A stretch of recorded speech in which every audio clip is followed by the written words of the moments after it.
Hola, ¿cómo están? Vamos a desarrollar hoy día en el curso de literatura de la Academia de UNI, ciclo anual San Marcos, un tema muy importante que se llama realismo europeo.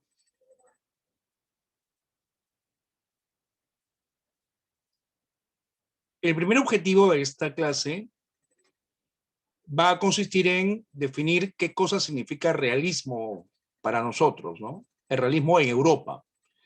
Eso lo hacemos a partir de las características principales de esta corriente.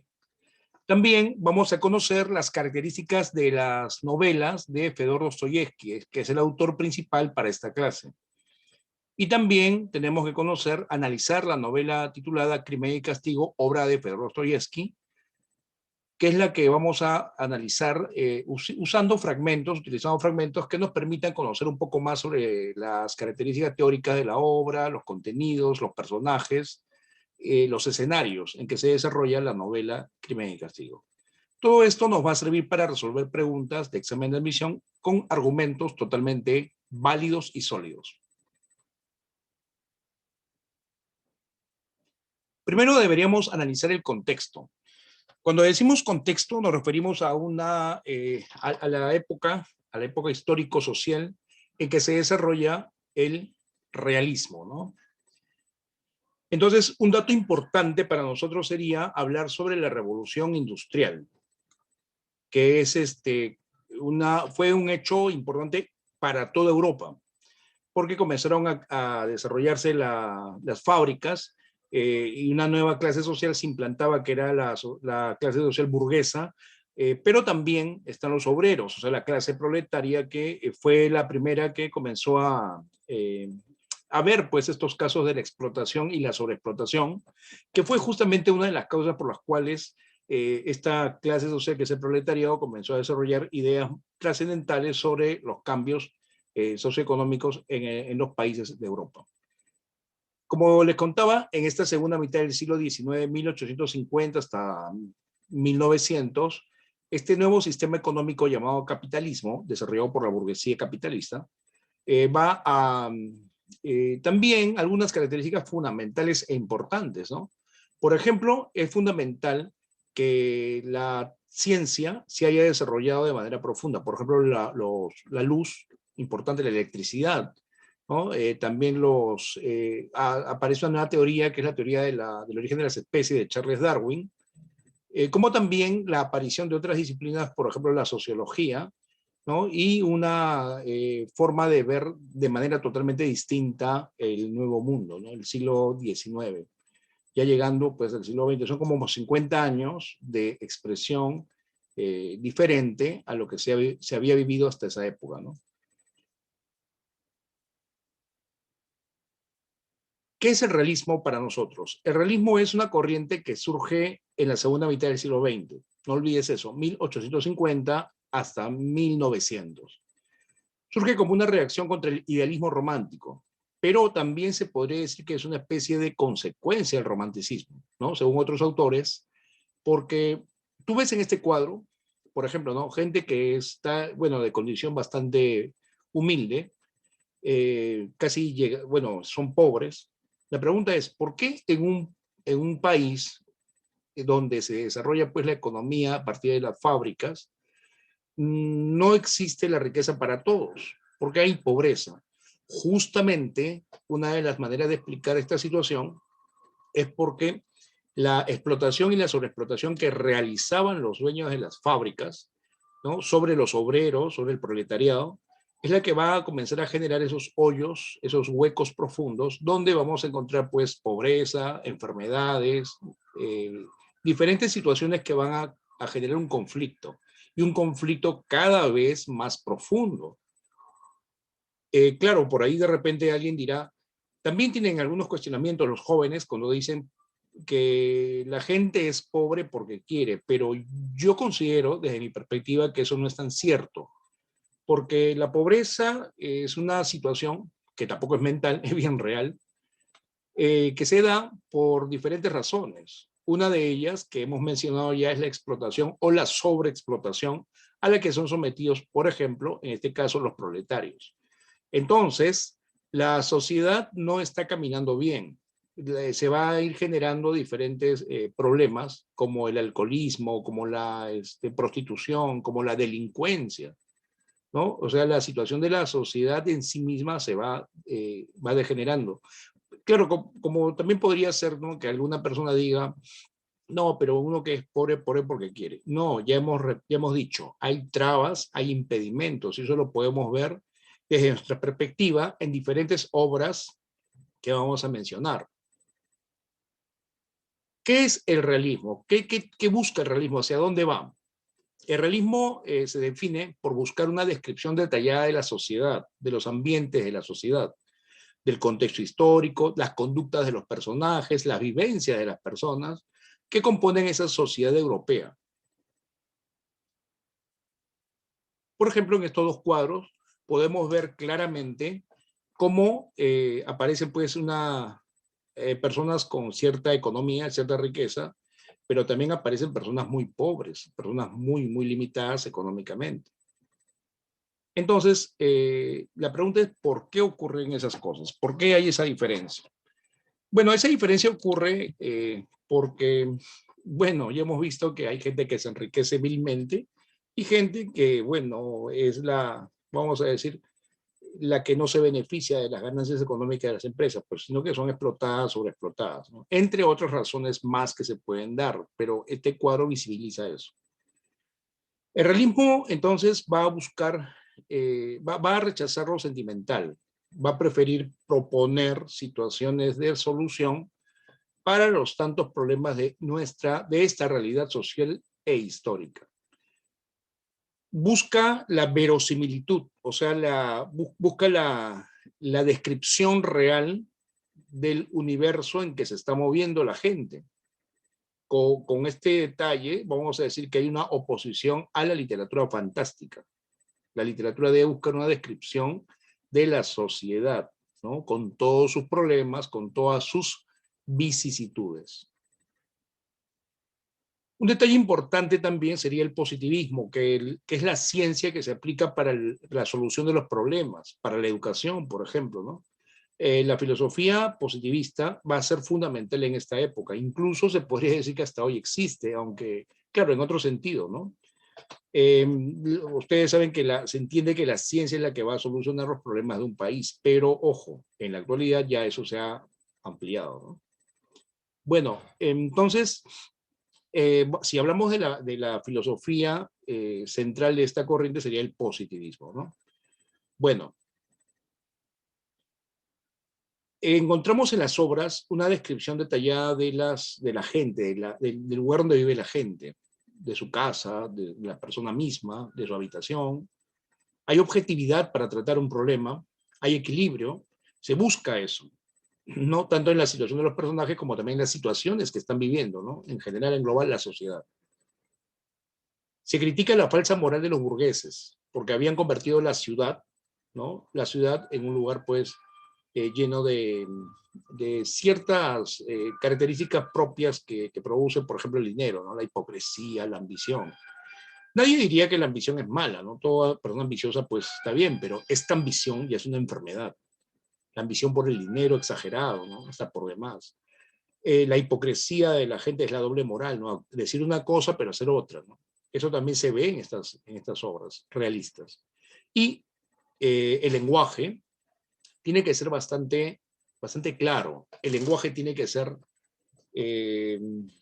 informar sin mayores parangones. O sea, informar, describir. El lenguaje tiene que ser simple, llano, sencillo, para que la gente que lea la obra pueda captar el fondo del problema. Muchas veces la gente no lo entiende, y eso creo que estamos de acuerdo, ¿no? Las personas deben entonces leer la obra y entender la situación, la problemática de manera, pues, simple, ¿no? Un autor fundamental de esta época, se dice que fue el iniciador del realismo, se llama Stendhal. Bueno, su nombre verdadero es Henry Bailey. Stendhal es considerado el iniciador de esta corriente y analiza las relaciones sociales a través de los perfiles psicológicos de sus personajes. Llegamos a la lista de representantes de esta corriente. Tenemos a Henry Bailey, Stendhal, Tenemos a Honorato de Balzac, a Flaubert, la obra Madame Bovary, y a León Tolstoy con su novela Ana Karenina. Son obras fundamentales, o sea, serían los representantes máximos de esta corriente, ¿no? En cada obra que se ha mencionado, que son ejemplos nada más porque hay más obras de ellos, se menciona la historia de los personajes que tratan de surgir dentro de su sociedad. Por ejemplo, en el caso de Julián Sorel, que es personaje de Rojo y Negro, él trata de progresar en su sociedad, pero se le aparecen vallas, trabas, obstrucciones para poder surgir. O sea, él siempre va a ser pobre. Él quiere dejar de ser pobre, pero hay situaciones que no le permiten pues, surgir de manera personal, ¿no? Y también esas trabas se pueden considerar pues trabas sociales. Por ejemplo, su apellido, por ejemplo, no tener ni casa, una familia humilde, sumamente pobre, y él escoge las formas de hacerlo. Pero de todas maneras la situación, la sociedad lo traba, ¿no? Le impide crecer.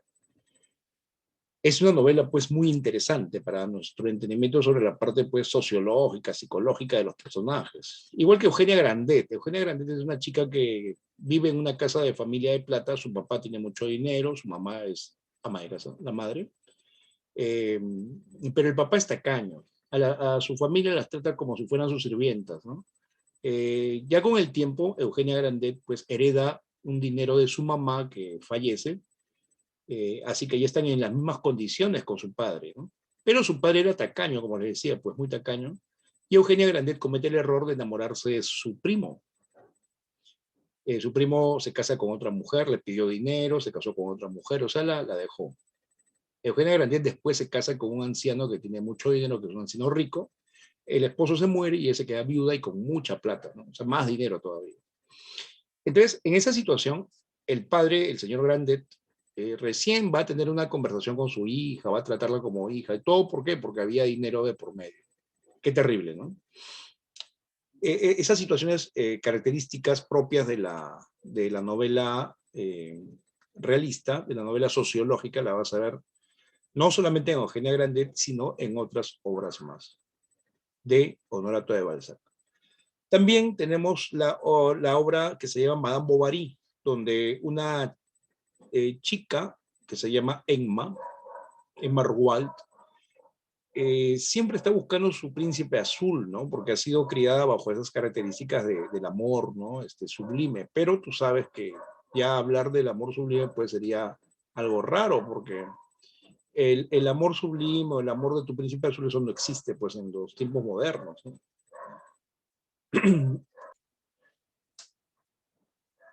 Y por esta razón es que Emma ha crecido bajo un ideal romántico.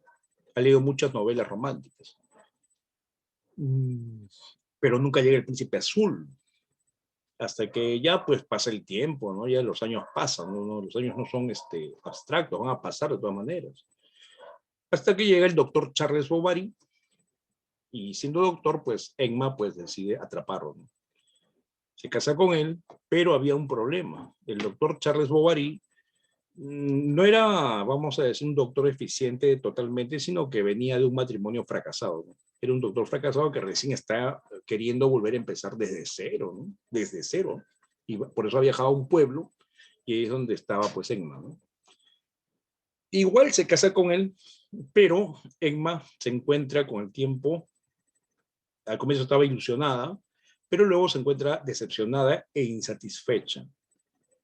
Y por esta razón le es infiel a su esposo, el doctor Bovary, se consigue dos amantes. Bueno, no dos al mismo tiempo, sino primero uno, luego otro.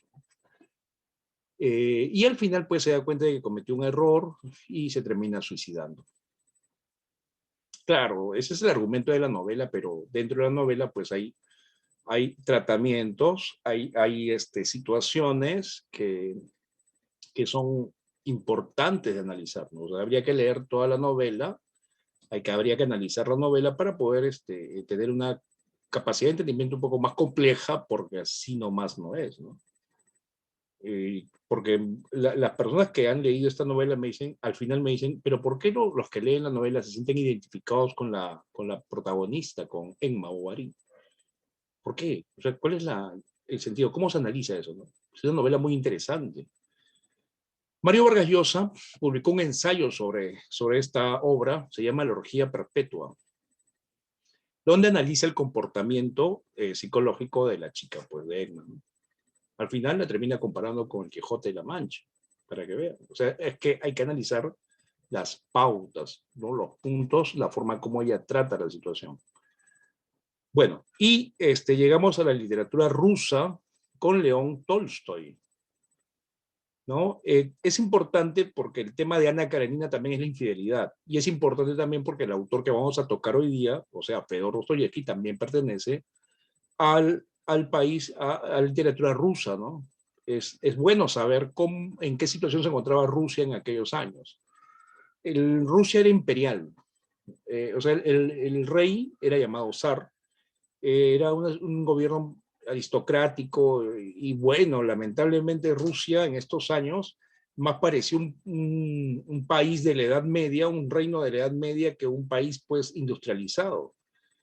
Entonces, en las obras de Tolstoy y en las de Dostoyevsky van a aparecer, pues, va a aparecer esa Rusia casi medieval, ¿no? El tema de Ana Karenina es la infidelidad.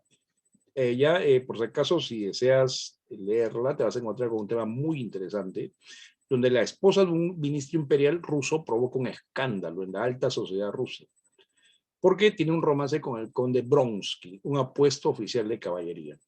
Interesante ese, ¿no? El tema es la infidelidad, pero habría que ver, analizar por qué se produce la infidelidad. O sea, sería bueno leer ambas obras al mismo tiempo, ¿no? La infidelidad es una temática de la sociedad burguesa, pues, ¿no?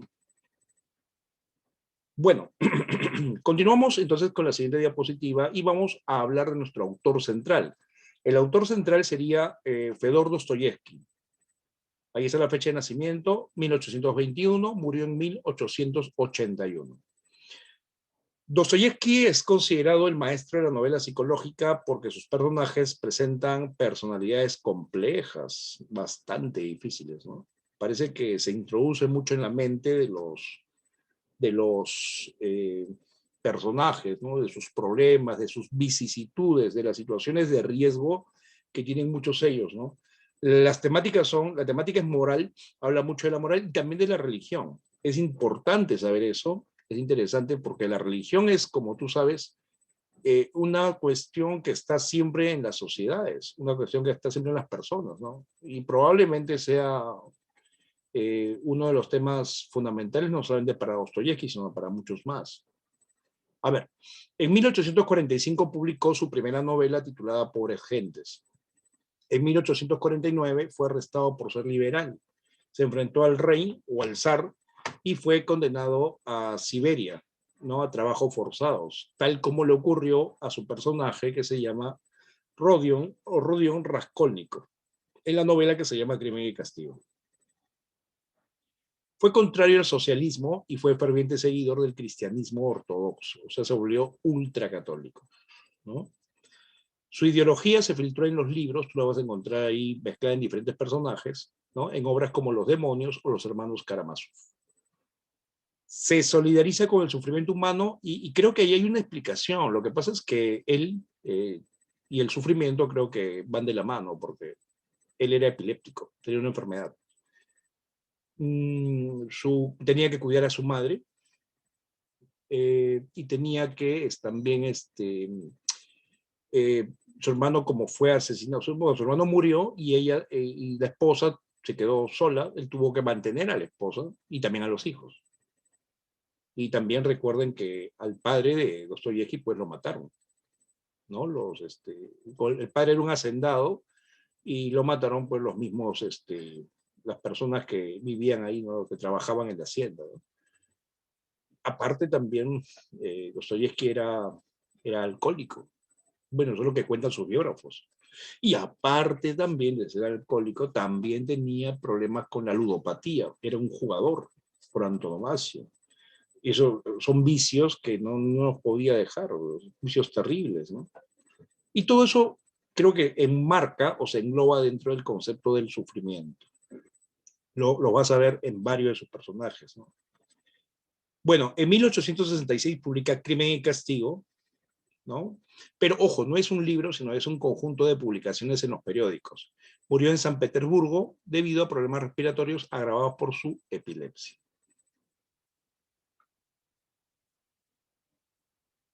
Una característica fundamental de la novelística de Dostoyevsky es que profundiza en la psicología de sus personajes. Recrea los conflictos internos, los temores, las pesadillas, los remordimientos y los problemas existenciales. Interesante esta obra, se llama Memorias del subsuelo. No es tan larga, es interesante porque nos presenta un personaje con bastantes problemas existenciales. Es como un Rodion Raskolnikov, pero bueno, creo que es el mismo, pero él ya no está tan medido, está bastante suelto, ¿no? Para contar todos sus problemas de existencia.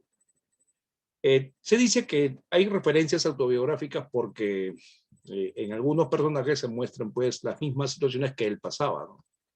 Por ejemplo, en El jugador, recuerda que él era ludópata, sufría de epilepsia, vivía inmerso en deudas, dice, ¿no? Tenía que escribir para pagar sus deudas, se le pagaban por escribir. Y bueno, hay mucho interés por los marginados, ¿no? O sea, por los desclasados, la gente que no tiene pues ubicación en la sociedad, ¿no? Por ejemplo, él retrata a los enfermos, a los esquizofrénicos, a los locos, a los delincuentes, a los prisioneros, a las prostitutas, a los alcohólicos, a los fracasados, a los viciosos. Mira, ese es su mundo de personajes. ¿Ya? En cambio, otros autores rusos retratan más a la clase media, a la clase alta, pero no, Dostoyevsky más retrata a la gente de la clase media baja, ¿no? Sobre todo baja. Mira, ve, este título, Pobres Gentes, ¿no? O Pobre Gente. Para que veas más o menos, para que tú ubiques cuál era la forma o la manera de escribir de este autor, ¿no? De Fedor Dostoyevsky.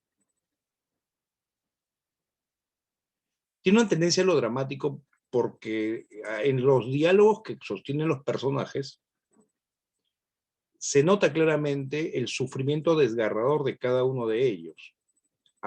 Le da mucha importancia a este diálogo y cada personaje puede dar su fe, dar fe de su situación, explicar, ¿no? A través de su propia voz, sin que necesariamente el narrador tenga que intervenir, ¿no?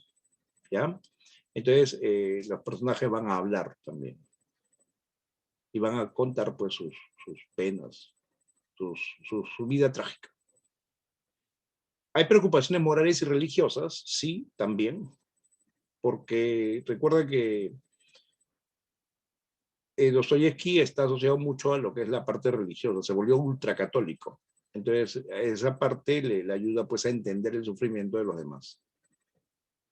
Esa religiosidad atormentada, ¿no? Nos da a entender que él estaba convencido de la misión de Rusia como depositaria de la auténtica religiosidad cristiana. O sea, para él Rusia era la verdadera religión católica. Ya en esa época él se había vuelto pues cristiano ortodoxo, ¿no? ¿Ya? Y bueno, tiene cierta escasa simpatía por la cultura europea occidental, a la que él llama corrupta y decadente. O sea, cada novela tiene una idea, una formación ideológica del autor. Una formación ideológica, una formación también, como dice acá, tiene mucho que ver con su vida, su forma de pensar, la situación por la cual está atravesando, ¿no? Que de hecho no es nada buena.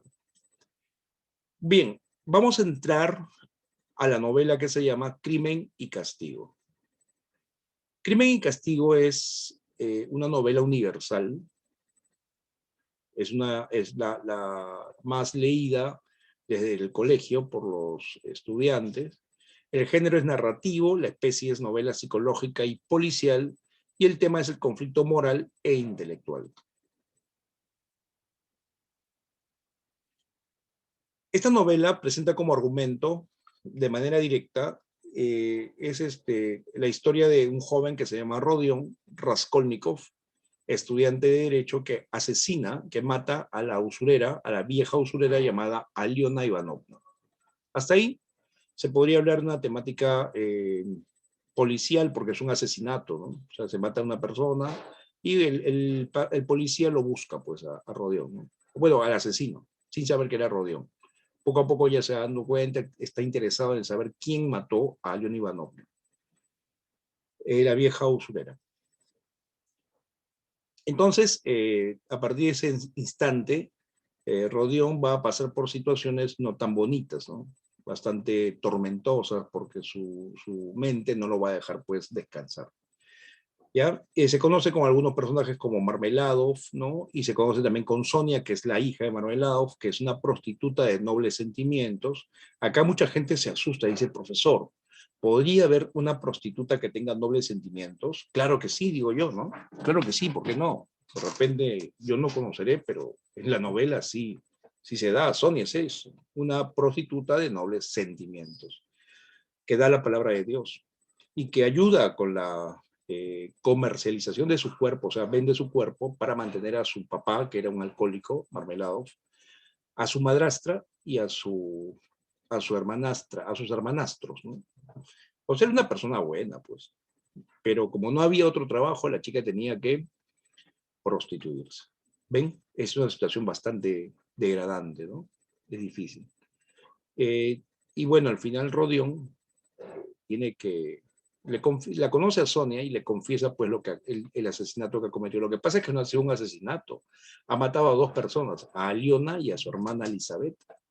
Eso es lo que no te dije todavía.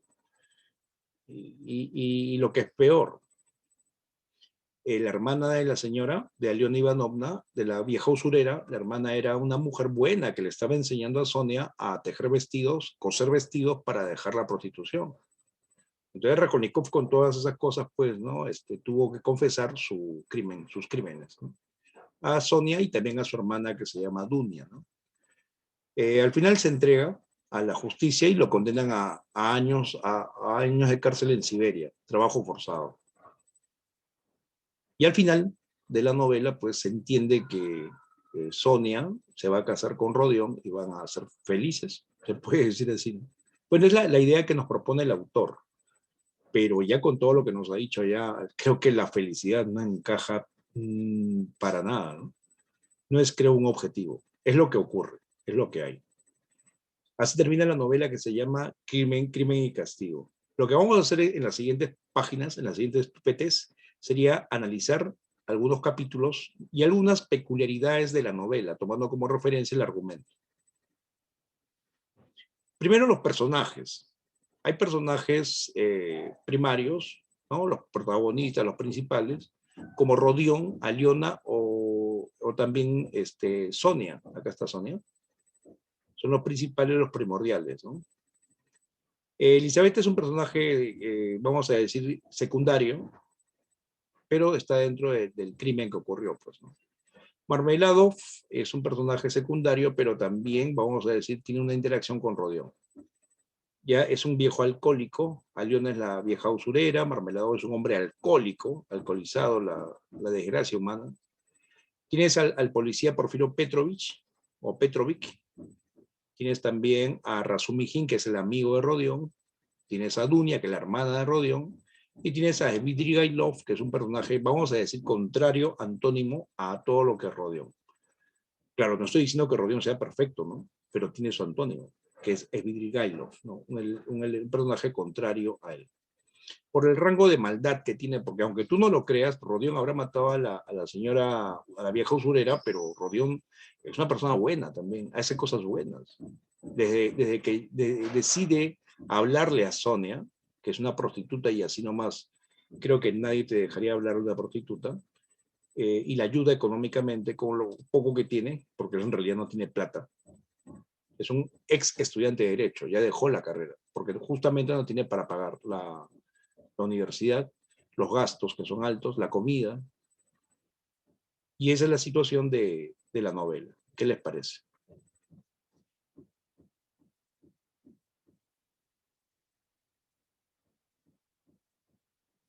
Bueno, Rodion Raskolnikov es un estudiante frustrado que tiene que dejar sus estudios de Derecho porque tiene problemas económicos. En esta primera parte, el protagonista visitará a Liona, a la vieja usurera, para empeñar sus objetos y conseguir algo de dinero. Al salir, el joven se dirige a un bar a tomar algo y lo conoce a Marmeladov. ¿Quién es Marmeladov? Es un empleado estatal que ha sido despedido. Entonces Rodion le pregunta, ¿y por qué te han despedido? ¿Por qué te han botado de tu trabajo? Y el borracho le dice, porque tomo mucho. ¿Mm? ¿Y por qué tomas mucho? Porque me han despedido.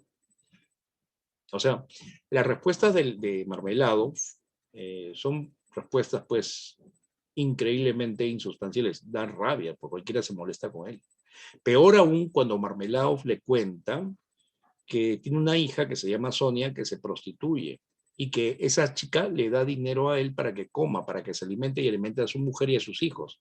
Pero Marmeladov le dice, pero ese dinero que me da es cochino, es sucio, viene de hombres que pagan por acostarse con ella, pagan por su carne. Entonces yo, por esa razón, me gasto el dinero en alcohol. Como es dinero malo, me gasto en algo malo. Entonces, con esa lógica, obviamente, escuchando esas palabras, Rodión pues se sentiría totalmente molesto, ¿no? Pero así son las cosas, es lo que está ocurriendo. Entre todos esos detalles, en esos días, pues Rodión trata de pensar, ¿no?, una solución, porque él tampoco tiene dinero, no tiene para pagar sus estudios, ya dejó los estudios, no tiene ni para comer. Entonces decide librar al mundo de un ser horrendo. ¿Quién es? La vieja usurera, ¿no? Y por eso utiliza una argucia de meterse en su casa a dejarle una prenda para que le dé algo de moneda, de dinero, lleva un hacha y con el hacha pues le corta el cráneo, ¿no? Le clava el hachazo en el cráneo y la mata a la vieja usurera. Claro, para él es una acción correcta porque está librando al mundo de una mujer malvada. Claro, porque la señora era bien mala, pues, ¿no? Le quitaba sus pocas cosas a las personas, ¿no? Era usurera. Pero el problema está en que cuando él ya se piensa retirar, aparece la hermanastra de la señora, la hermanastra, ¿no?, que se llama Elisabetta, y le mete pues otro hachazo y también la mata. Y ella sí es una víctima, claro, desde esta perspectiva ella no tenía nada que hacer acá, o sea, llegó en el momento menos indicado, cuando la estaban matando a la vieja usurera, pero llegó. Así que ya pues había dos muertes ahí, ¿no?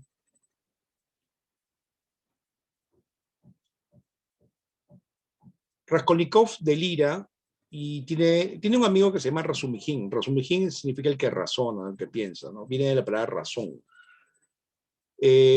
Visita la comisaría porque él ha escuchado que han capturado al asesino de las mujeres, pero el asesino es él, pues, ¿ya? Y entre otros hechos así peculiares, Rodion esconde lo que había robado.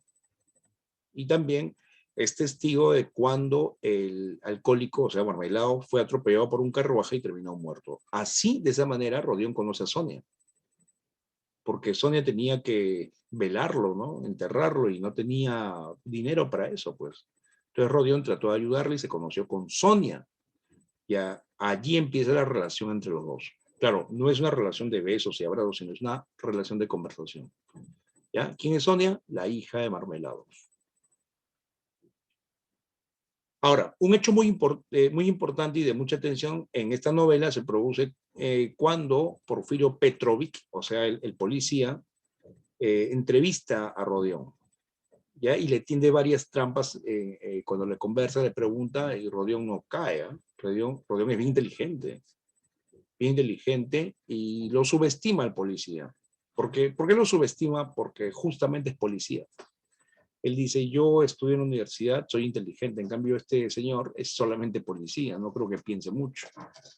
Tiene esa particularidad, ¿no? O sea, tiene una sobreestimación de su intelecto, como lo son muchas personas, ¿no? Hay mucha gente que porque ha estudiado una carrera ya se cree superior en todo sentido a los demás, ¿ya? Es lo que se llama la teoría del superhombre. ¿Han escuchado, no? Eso les pasa a las personas que tienen pues un cierto nivel de estudio, ¿no? Pasa, es un problema de los intelectuales. Yo creo que eso también tiene una explicación, ¿eh? Porque los intelectuales, justamente al ser intelectuales, se creen superiores y dueños de una moral. ¿no? Que es la que domina. Bueno, Rodión no confesó, y en esa escena aparece Svidrigailov. ¿Quién es Svidrigailov? El acosador de su hermana Dunia. Dunia es la hermana de Rodión que trabaja en una casa, pero que es acosada por el dueño de la casa, ¿ya? Y la esposa, en lugar de defenderla a Dunia, porque es mujer también, la expulsa, la bota de la casa a Dunia, le quita su trabajo, y por esa razón también es que Rodión no puede pagar sus estudios, no puede ni comer, o sea, entra en problemas económicos, ¿no?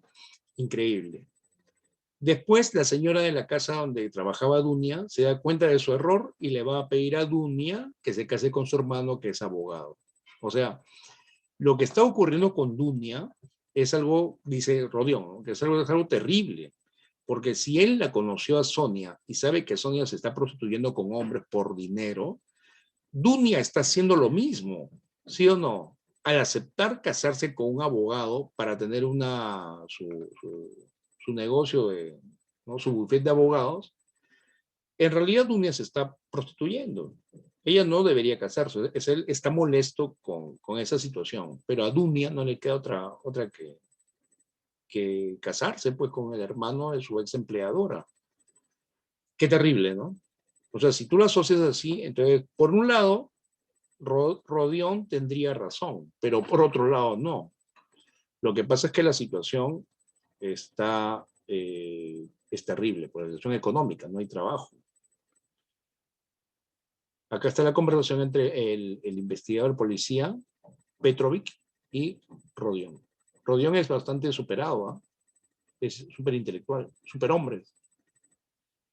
Entonces, debido a estas situaciones, Rodión ya pues, ¿no?, le confiesa a Sonia y también a su hermana Dunia lo que ha cometido, el delito. Porque ahí es cuando la chica Sonia le dice: han matado a mi amiga. ¿Quién es tu amiga? Es la hermana de la vieja usurera. Ella me está ayudando a coser vestidos para poder cambiar de trabajo. Y eso fue algo que lo sentó, pues, ¿no?, a Rodión. Y ya, pues ahí le confiesa y ya, pues. Y lo curioso está en que la chica, en lugar de votarlo, lo apoya, le ayuda, le dice: ya está bien, tú tienes que entregarte a la justicia, tienes que pagar tu crimen, ¿no? Es lo común, es lo necesario. Pero no se corrió, más bien lo apoyó, lo apoyó. Raskolnikov estaba muy pensativo sobre qué hacer, porque también apareció Petrovic. Y este Petrovic ya lo estaba cercando, ¿no? O sea, se estaba dando cuenta que ya tenía un grado de culpabilidad, aunque se dice por allí que ya había encontrado a los culpables. Ahora, ¿por qué ocurrió esto? Porque Petrovic había encontrado un cuaderno con los nombres de todos los deudores, ¿no? Entonces, ahí estaba el nombre de Rodión. O sea, no es por las puras. Aparte, también se cuenta una pequeña anécdota en la novela, que Petrovic descubrió en un periódico antiguo una nota, un artículo que decía: cómo matar a alguien y no dejar ningún rastro. Y el autor de ese artículo al final ponía no su nombre, sino sus iniciales: R de Rodión y R de Raskolnikov. Entonces, ya pues ya con eso, imagínate, ¿no? Ya ahí el policía Porfirio Petrovich ya estaba sustentando sus ideas, sus hipótesis, ¿no? Al final, Raskolnikov, después de hablar con su hermana y con Sonia, se entrega a la justicia. Y lo que es gracioso, ¿no? Cuando llega, el policía Petrovich le dice: qué bueno que hayas venido porque te estaba esperando. O sea, puede ser cierto como puede ser falso, pero ya pues confesó su crimen Rodión y fue llevado a un juicio. Ya en el juicio pues lo condenan, y cuando está saliendo, lo condenan a trabajos forzados en Siberia, y cuando está saliendo, Sonia se acerca hacia él y le dice: señor, bueno, así se habla, ¿no? Señor, ¿no? Como por decir Rodión, ¿no? A donde tú vayas, yo te seguiré. O sea, decidió estar con él, así sea en Siberia. Imagínate, ¿no? Increíble. Pensar que Sonia le daba a él la palabra de Dios. O sea, en la conversación entre ellos, cuando eran amigos, es que Sonia le daba la palabra de Dios y Rodión le hablaba pues de sus cosas, de sus pensamientos tan, tan intelectuales, ¿no? Tan ateos también, ¿no? Tan abstractos, ¿no? Así era la relación, pero ya pues obviamente se sobreentiende que hay no hay solamente una amistad, sino un poco más. Y Sonia acá lo demuestra porque le dice que a donde vayan, van a estar siempre juntos. Mira, ahí está Rodión. Pasó un año de cárcel y Rodión estaba molesto porque él decía, ¿cómo puedo estar yo acá si yo soy inteligente, soy intelectual, yo supero la ley? Pero no, pues la ley lo había metido en la cárcel, ¿no? Odiaba a los demás reos, dice, ¿no? Y bueno, la idea está en que Rodión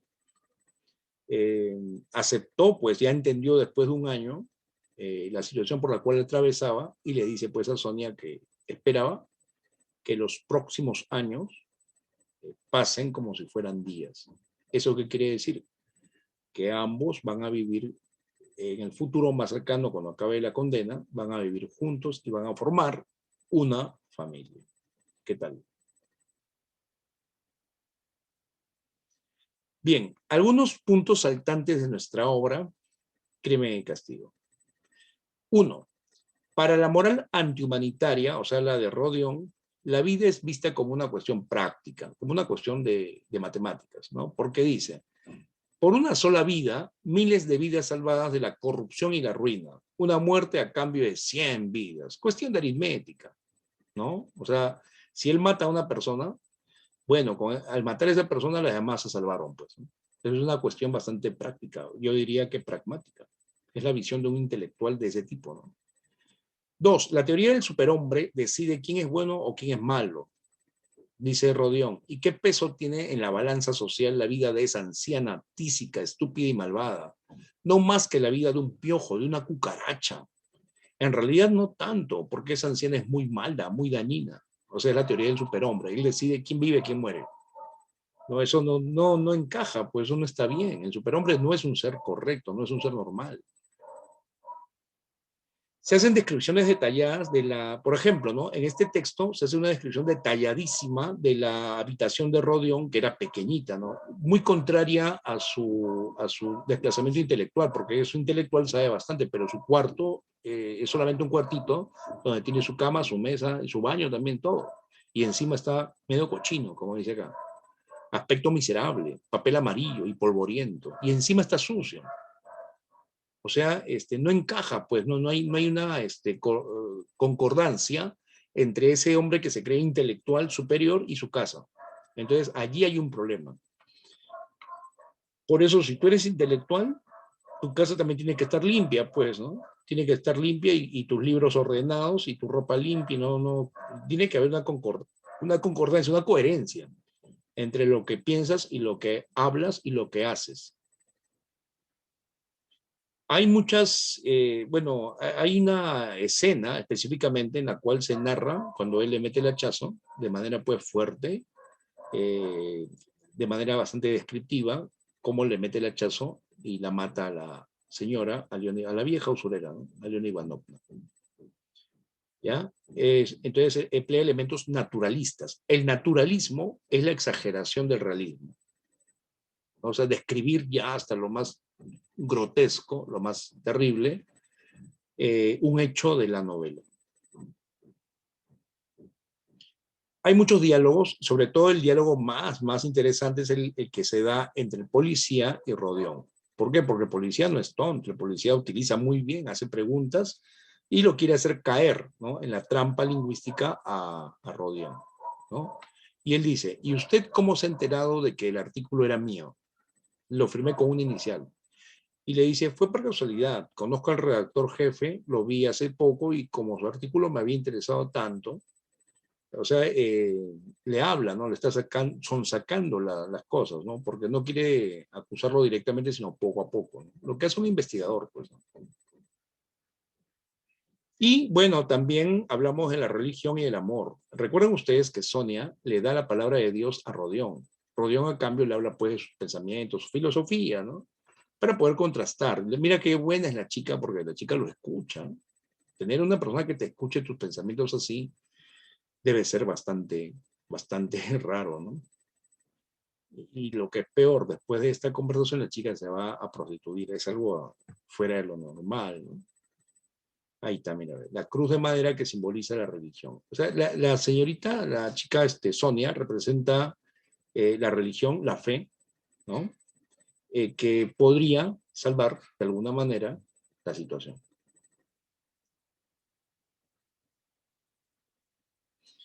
En el epílogo vamos a ver que el sufrimiento aparece como un elemento purificador, porque Rodión dice 7 años, solo 7 años.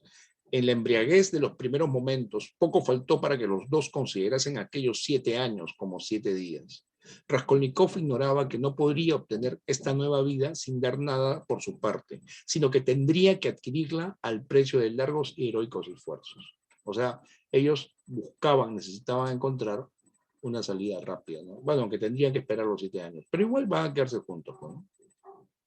Y acá también hay otro texto, dice, pero aquí empieza otra historia, la de la lenta renovación de un hombre, la de su regeneración progresiva, su paso gradual de un mundo a otro y su conocimiento escalonado de una realidad totalmente ignorada. En todo esto habría materia para una nueva narración, pero la nuestra novela ha terminado, dice Dostoyevsky, ¿no? ¿Qué vemos acá? Encontramos la negación de la teoría del superhombre. O sea, el superhombre no pudo desarrollar toda su teoría de manera concreta. ¿Por qué? Porque se olvidó de algunas cosas. Pues él no es la ley. El superhombre en sí no existe. El superhombre en sí podría ser un ser pues bastante estúpido, ¿no? Negado. No entiende que la sociedad está conformada por todos, no solamente por él. Él no es Dios.